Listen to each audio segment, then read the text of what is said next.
Hello friends, ഇന്ന് രാവിലക്കുട്ടൻ്റെ birthday ആണ്. അപ്പം ഞാൻ രാവിലെ എഴുന്നേൽപ്പിക്കുക. ഒരു 7:30 ആയി കേട്ടോ. താമസിച്ചിരിക്കുന്നത്. അപ്പം ഞങ്ങൾ ബർത്ത്ഡേ ആയിട്ട് ഉച്ചയ്ക്ക് സദ്യ ഒരുപാട് കറികളൊന്നുമില്ല. പച്ചക്കറി കൂട്ടുന്ന ആവതരക്കൂട്ടന് വലിയ മടിയുള്ള കാര്യം. അപ്പോൾ കുറച്ച് തോരനും പരിപ്പും അങ്ങനെയുള്ളതൊക്കെ കൂട്ടത്തുള്ളൂ. ചിക്കൻ കറിയും അങ്ങനെ പപ്പടവും എല്ലാം ആയിട്ടൊരു ചെറിയ സദ്യ. പിന്നെ ഞങ്ങൾ മാത്രമേ ഉള്ളതുകൊണ്ട് അധികം അമ്മയൊന്നും ഇപ്രാവശ്യം വന്നിട്ടില്ല. മഴയല്ലേ ഭയങ്കര. അപ്പം ഞങ്ങൾ അതുകൊണ്ട് ചെറിയൊരു സദ്യയിൽ ഞങ്ങൾ ഒതുക്കി. പിന്നെ പായസം, സേമിയ പായസം ആവതരക്കൂട്ടൻ്റെ ഫേവറേറ്റാണ്. അപ്പോൾ സേമിയ കുടിക്കാൻ അതുകൂടെ ഭയങ്കര ഇഷ്ടമാണ്. ഇന്ന് ഭയങ്കര പ്ലാനിങ്ങിലൊക്കെ ആയിരുന്നു. സേമിയയുടെ ബാക്കി വെച്ച് ഐസ് ഉണ്ടാക്കണം എന്നൊക്കെ വിചാരിച്ചിട്ട് ഐസ് മോൾഡൊക്കെ എടുത്ത് സെറ്റ് ചെയ്ത് വെച്ചു. പക്ഷേ കറണ്ട് ഇല്ലായിരുന്നു കേട്ടോ. അങ്ങനെ ബർത്ത്ഡേ ഒക്കെ അടിപൊളിയായിട്ട് ഞങ്ങൾ ആഘോഷിച്ചു കേട്ടോ. ബർത്ത്ഡേ ഞാൻ ഷോർട്സിലിട്ടിരുന്ന പോലെ ഞാനും കുഞ്ഞും കൂടി നമ്മളിത് മീഷോയിൽ നിന്ന് മേടിച്ചൊരു ഡെക്കോറാണ്. അങ്ങനെയെല്ലാം ഡെക്കറേഷനൊക്കെ ചെയ്ത് ഗിഫ്റ്റൊക്കെ ഞാൻ നേരത്തെ വാങ്ങി വെച്ചിരുന്നു. എന്നോട് 1-2 സാധനങ്ങളൊക്കെ പുള്ളിക്ക് ഇഷ്ടമുള്ളതൊക്കെ ഞാൻ നേരത്തെ വാങ്ങി വെച്ചിരുന്നു. എല്ലാ പ്രാവശ്യവും ഒരുപാട് ഗിഫ്റ്റ് കൊടുക്കുന്നുണ്ട്. ഈ പ്രാവശ്യം എനിക്ക് അധികം പറ്റിയിട്ടില്ല. എന്താ വെച്ചാൽ ഭയങ്കര മഴയായിരുന്നു. ഒറ്റയ്ക്ക് വെളിയിൽ പോയി വാങ്ങാനുള്ളൊരു ഇതില്ലായിരുന്നു. പിന്നെ ഒരു ചെറിയ കേക്ക് നമ്മൾ മാത്രമേ ഉള്ളൂ. വലിയ കേക്കിൻ്റെ ആവശ്യമില്ല. ആദ്യം കേക്ക് ഇത് കഴിക്കുന്ന ഒത്തിരി ഇഷ്ടമൊന്നുമല്ല. പിന്നെ പറയും ഇത് പിന്നെ പുള്ളിയുടെ ഫേവറേറ്റ് ഐറ്റമാണ്. അതുകൊണ്ട് അത് കുറേ അച്ഛൻ നേരത്തെ മേടിച്ചുകൊണ്ട് വെച്ചു. അങ്ങനെ നമ്മുടെ ഇവിടെ കറണ്ടും ഇല്ലായിരുന്നു കേട്ടോ ബർത്ത്ഡേ ആഘോഷിക്കാൻ വേണ്ടി. ലൈറ്റ് ഭയങ്കര കുറവാണ്. പിന്നെ ഞങ്ങൾ അഡ്ജസ്റ്റ് ചെയ്ത് കേക്കൊക്കെ കട്ട് ചെയ്തു. ഭയങ്കര മഴയാണ്. ഭയങ്കര മഴയല്ല, ഭയങ്കര കാറ്റാണ്. നമ്മളിവിടെ എല്ലാ മരങ്ങളൊക്കെ ഒടിഞ്ഞ് വീണ് നമുക്ക് കറണ്ടൊന്നുമില്ല കേട്ടോ. നമുക്കൊരു 3 മണിയായപ്പോൾ കറണ്ട് പോയതാണ്. കറണ്ടൊന്നും വന്നിട്ടില്ല. പിന്നെ ഗിഫ്റ്റ് ഓപ്പണിങ് ഇതൊരു വലിയ ചടങ്ങാണ്. ഇതൊരുപാട് നേരമുണ്ട്. ഇങ്ങനെ ഓരോന്ന് തുറന്ന് നോക്കി.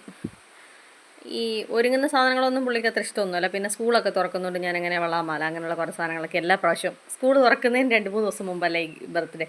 അപ്പോൾ ഞാൻ ആ ബർത്ത്ഡേ അല്ല ഇങ്ങനെ കുറച്ച് സാധനങ്ങളൊക്കെ വെച്ച് വാങ്ങി വെച്ചിട്ടുണ്ടായിരുന്നു. മാല, വള, അങ്ങനെ അധികം ഒന്നും സ്കൂളിൽ യൂസ് ചെയ്യാൻ പറ്റത്തില്ല.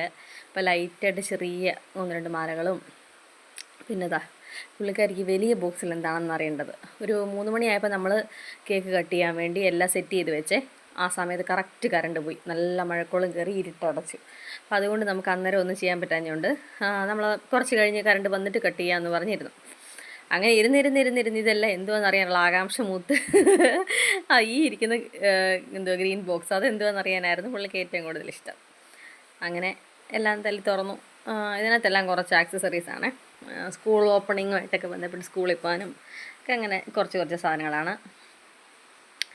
ഇതൊന്നും വലിയ ഇഷ്ടമെന്നുള്ള കാര്യമൊന്നുമല്ല കേട്ടോ. എങ്കിലും ഞാനിതൊക്കെ വാങ്ങി വെച്ചു എന്നേ ഉള്ളൂ.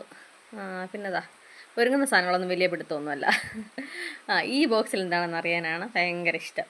കാരണം അതിലെന്താണെന്ന് മാത്രം മനസ്സിലായില്ല. ബാക്കിയെല്ലാം തൊട്ട് നോക്കിയും കണ്ടുപിടിക്കുകയൊക്കെ ചെയ്തായിരുന്നു. കുറേ നേരമല്ലേ ഗിഫ്റ്റൊക്കെ എടുത്ത് ടേബിളിൽ വെച്ചിട്ട്.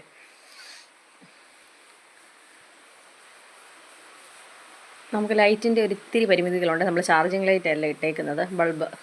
കറണ്ടില്ല നമുക്ക്. അങ്ങനെ ഇത് ഞാൻ മീഷോയിൽ നിന്ന് വാങ്ങിയതാണ്. ജസ്റ്റ് ഒരു ചെറിയൊരു Barbie doll set. Original Barbie doll ഒരെണ്ണം കയ്യിലിരിപ്പുണ്ട്. ഇനി അതിൽ നല്ല ഒരെണ്ണം വേണമെന്ന് പറഞ്ഞ് ഇവിടെ വഴക്കാറ്. ഞാനപ്പോൾ അത്രയും വലുതായിട്ട് വാങ്ങേണ്ടതെന്ന് വിചാരിച്ച് ചെറിയൊരു സെറ്റ് മേടിച്ചത്. മുടിയൊക്കെ ഒത്തിരിയുള്ള പാവകളെ ഭയങ്കര ഇഷ്ടം. അങ്ങനെ ഒത്തിരി പാവകളുണ്ട്. അതുകൊണ്ട് ഞാൻ അങ്ങനത്തെ അധികം വാങ്ങാതെ ഒരെണ്ണം ചെറുതൊരെണ്ണം വാങ്ങിയതേ ഉള്ളൂ. പിന്നെ വലിയ കൊച്ചായില്ലേ. പിന്നെന്താ ഈ ടെഡി ബിയർ. ഇതിനെനിക്ക് ഭയങ്കര ഇഷ്ടപ്പെട്ടു കേട്ടോ. ഇതിൻ്റെ ഞാൻ അൺബോക്സിങ് വീഡിയോ ഒന്നും എടുത്ത് വെച്ചിട്ടില്ല. അവൾ തന്നെ അത് അൺബോക്സ് ചെയ്തു. ഞാൻ കട്ട് ചെയ്ത് ജസ്റ്റ് നോക്കിയിട്ട് അതിനകത്ത് തന്നെ വെച്ചെന്നേ ഉള്ളൂ. നല്ലൊരു പാവയാണ് കേട്ടോ. 200 രൂപയ്ക്ക് താഴെ എങ്ങാണ്ടേ ഉള്ളൂ ഈ പാവയുടെ റേറ്റ്. ഓഫറിലെ നല്ല ഇതായിരുന്നു. 200 രൂപ അത്രയും കണ്ടുള്ളൂ. നല്ല രസമുണ്ടായിരുന്നു കേട്ടോ ഈ പാവ. നല്ല ഭംഗിയില്ലേ. മീഷോയിൽ നിന്നാണ് ഞാനിത് വാങ്ങിയത്. മഴയായതുകൊണ്ട് എല്ലാ ഷോപ്പിങ്ങും ഓൺലൈൻ തന്നെ ഇപ്രാവശ്യം ചെയ്തത്.